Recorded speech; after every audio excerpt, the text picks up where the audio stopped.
ایک بات بعض احباب نے بڑی کثرت کے ساتھ پوچھی، چونکہ مشکل کے زمانے میں لوگ جب تکلیف میں ہوتے ہیں تو کچھ چیزیں انہیں خوف میں اور اذیت میں مبتلا کر دیتی ہیں۔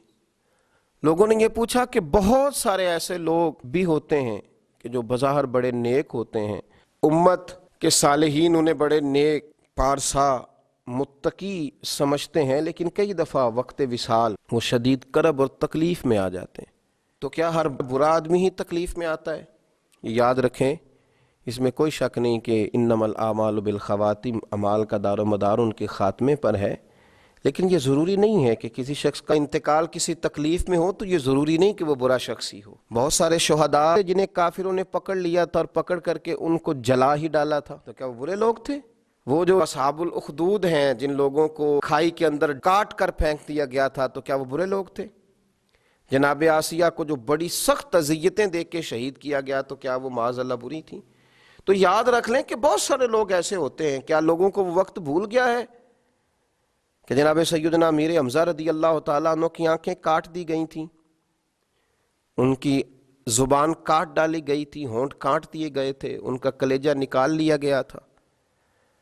اور وقت وصال یہ حال تھا کہ ایک چادر کے ساتھ جب انہیں کفن دیا جا رہا تھا تو سر ڈھانپا جاتا تھا تو پیر ننگے ہو جاتے تھے، پیر ڈھانپے جاتے تھے تو سر ننگا ہو جاتا تھا۔ اور اس شخص کی شان یہ ہے کہ اللہ کے رسول علیہ السلام نے 70 مرتبہ ان پر نماز جنازہ پڑھی، اور ان کا اعزاز یہ ہے کہ وہ سید الشہداء کہلائے۔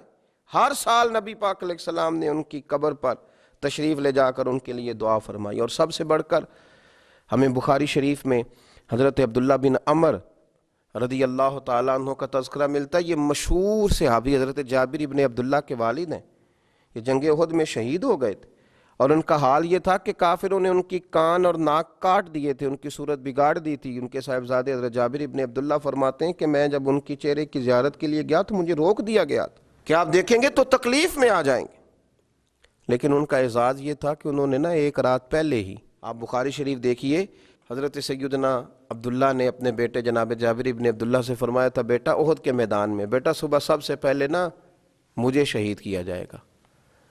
ایک دن پہلے بتا رہے ہیں، یہ شان ہے ان کے غلاموں کی، تو پھر سرکار کا عالم کیا ہوگا؟ مجھے رات کو کہہ رہے ہیں مجھے سب سے پہلے شہید کیا جائے گا، اور فرمایا بیٹا اپنی بہنوں کا خیال رکھنا۔ ان کی بیٹیاں زیادہ تھیں، تو حضرت سیدنا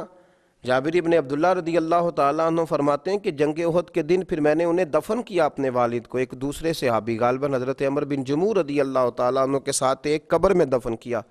تو یہ بخاری شریف کے اندر آپ کو لفظ ملیں گے، بخاری میں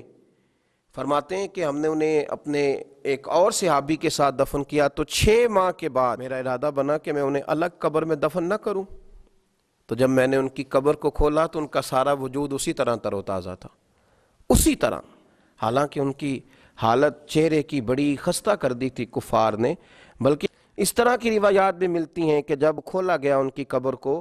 تو انہوں نے اپنے زخم پر ہاتھ رکھا ہوا تھا، تو کہتے ہیں جب ان کے ہاتھ کو ہٹایا گیا تو زخم سے خون نکلنے لگا، اس طرح وجود تر و تازہ تھا، اور دوبارہ ہاتھ وہاں رکھ دیا گیا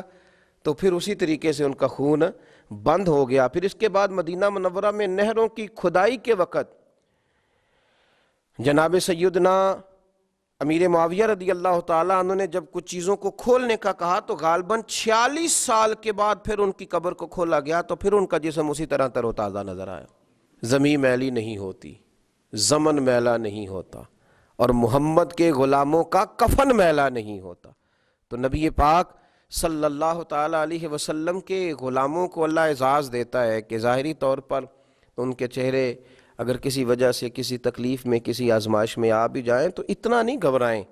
کہ فلاں کو کفن نہیں نصیب ہو رہا تو فلاں کا چہرہ نہیں دیکھا جا رہا تو فلاں اس معاملے میں ہے۔ یہ معاملہ تو اللہ کا ہے، یہ تو معاملہ اللہ کا ہے۔ اگر کسی کو کفن دفن کی کوئی ایسی چیز بظاہر میسر نہ بھی آئے تو یہ آپ شک نہیں کر سکتے کہ اسے جنت میسر نہیں آئی، کیونکہ جنت اللہ کا فضل ہے اور وہ اپنے بندوں کو عطا فرماتا ہے۔ تو بہت سارے صالحین، بہت سارے نیک لوگ ایسے تھے، لیکن لوگ حادثات میں چلے جاتے، جہاز گر جاتے ہیں، لوگ دریاؤں میں ڈوب جاتے ہیں، تو کیا اس کا معنی یہ ہے کہ وہ ان کی آخرت خراب ہو گئی؟ ہم اور آپ کون ہوتے ہیں یہ فیصلہ کرنے والے؟ یہ فیصلے میرے رب کریم کے ہاتھ میں ہیں۔ مسلمانوں کے بارے میں اچھا گمان رکھیں اور اللہ تبارک و تعالیٰ کے محبوب علیہ السلام نے فرمایا یاد رکھو رب فرماتا ہے میرا غضب زیادہ نہیں ہے، میری رحمت ہی زیادہ ہے۔ تو رحمت ہی کی طرف توجہ کریں، اللہ سمجھنے کی توفیق عطا فرمائے۔